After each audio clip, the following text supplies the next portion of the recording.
السلام علیکم دوستو، یہ بیان سننے میں ہم سب کی کامیابی ہے۔ حضور اکرم صلی اللہ علیہ وسلم کے طائف کے سفر کا قصہ۔ نبوت مل جانے کے بعد 9 برس تک نبی اکرم صلی اللہ علیہ وسلم مکہ مکرمہ میں تبلیغ فرماتے رہے اور قوم کی ہدایت اور اصلاح کی کوشش فرماتے رہے، لیکن تھوڑی سی جماعت کی سوا جو مسلمان ہو گئی تھی اور تھوڑے سے ایسے لوگوں کے علاوہ جو باوجود مسلمان نہ ہونے کے آپ کی مدد کرتے تھے، اکثر کفار مکہ آپ کو اور آپ کے صحابہ رضی اللہ عنہ کو ہر طرح کی تکلیفیں پہنچاتے تھے، مذاق اڑاتے تھے اور جو ہو سکتا تھا اس سے درگزر نہ کرتے تھے۔ حضور صلی اللہ علیہ وسلم کے چچا ابو طالب بھی انہی نیک دل لوگوں میں تھے جو باوجود مسلمان نہ ہونے کے حضور صلی اللہ علیہ وسلم کی ہر قسم کی مدد فرماتے تھے۔ 10ویں سال میں جب ابو طالب کا بھی انتقال ہو گیا تو کافروں کو اور بھی ہر طرح کل مہار اسلام سے روکنے اور مسلمانوں کو تکلیف پہنچانے کا موقع ملا۔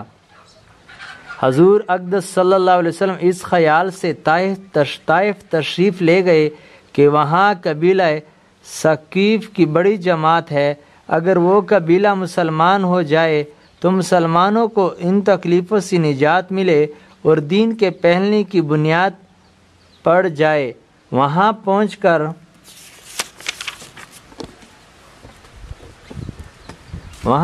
کر قبیلہ کے 3 سرداروں سے جو بڑے درجہ کے سمجھے جاتے تھے گفتگو فرمائی اور اللہ کی دین کی طرف بلایا اور اللہ کے رسول کی یعنی اپنی مدد کی طرف متوجہ کیا، مگر ان لوگوں نے بجائے اس کے کہ دین کی بات کو قبول کرتے یا کم سے کم عرب کی مشہور مہمان نوازی کے لحاظ سے ایک نوارد مہمان کی خاطر مدارت کرتے، صاف جواب دے دیا اور نہایت بے رخی اور بداخلاقی سے پیش آئے۔ ان لوگوں نے یہ بھی گوارا نہ کیا کہ آپ یہاں قیام فرما لے۔ جن لوگوں کو سردار سمجھ کر بات کی تھی وہ شریف ہوں گے اور مہذب گفتگو کریں گے۔ ان میں سے ایک شخص بولا کہ اوہو، آپ ہی کو اللہ نے نبی بنا کر بھیجا ہے۔ دوسرا بولا کہ اللہ کو تمہارے سوا کوئی اور ملتا ہی نہیں تھا جس کو رسول بنا کر بھیجتے۔ تیسرے نے کہا کہ میں تجھ سے بات کرنا نہیں چاہتا، اس لیے اگر تو واقعی نبی ہے جیسا کہ دعویٰ ہے تو تیری بات سے انکار کر دینا مصیبت سے خالی نہیں، اور اگر جھوٹا ہے تو میں ایسے شخص سے بات کرنا نہیں چاہتا۔ اس کے بعد ان لوگوں سے نا امید ہو کر حضور اکرم صلی اللہ علیہ وسلم نے اور لوگوں سے بات کرنے کا ارادہ فرمایا کہ آپ صلی اللہ علیہ وسلم تو ہمت اور استقلال کے پہاڑ تھے، مگر کسی نے بھی قبول نہ کیا،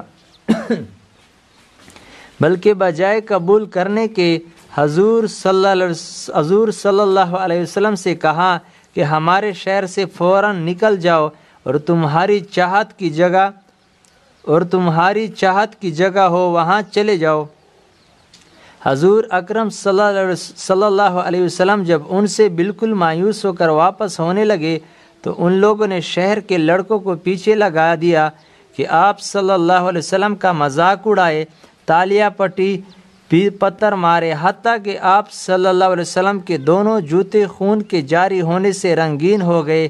حضور اقدس صلی اللہ علیہ وسلم اسی حالت میں واپس ہوئے۔